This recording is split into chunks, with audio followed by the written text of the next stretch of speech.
So you're thinking about buying a home, but you don't know that a pre-owned home is just for you, and you want to consider building a home. I want to show you all the steps that it takes to building a home and how a realtor can help you get through those steps more seamlessly and effortlessly than ever. First thing I want to do is debunk a couple of myths. There's a myth out there that when you use a realtor to purchase your home, that it's going to be more expensive, and this is simply not true. Builders set aside marketing budgets to pay realtors for referring them buyers. In fact, they encourage you to work with a realtor. The second myth is that the builder representative will have your best interest at heart. This is also not true. The builder representative represents the builder. Realtors are a fiduciary, and they will represent your best interests. Now let's get started on the process of building a new home from start to finish. The first thing that we are going to do is we're going to talk about in a buyer consultation what you are needing in a home. This will be how many bedrooms, bathrooms, location, and price.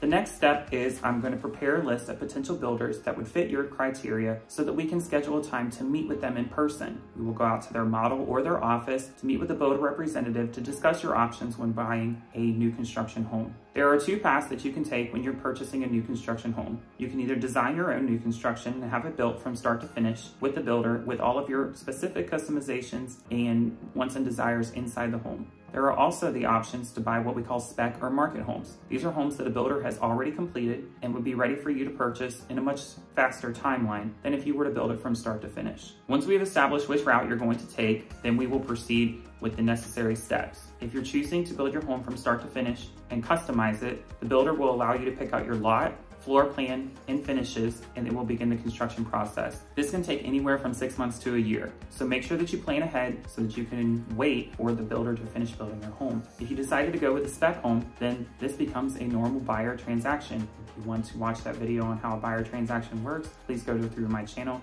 and it's posted in there. If you decided to customize your home, the next steps were to prepare ourselves for the walkthroughs. There are different walkthroughs at different intervals throughout the building process, and this is for us to check on the builder's progress and make sure that they have built it to your exact specifications. The final walkthrough that we will do is called the blue tape walkthrough. This walkthrough allows us to go through the property once it has been completed by the builder and point out any small defects that we find with the property so that the builder can correct them before you move into the house. Once it's all done and they've corrected all the issues, then you'll be ready for closing. You'll sit down at the builder's conference table and sign all the documents necessary to transfer the home from the builder to yourself, and then you're ready to move into your new property. I hope you found this video helpful in explaining the new construction process and using a realtor to make sure that it goes smoothly. If you ever have any questions about building a new construction in the Cincinnati area, please feel free to reach out and I'd be happy to help you.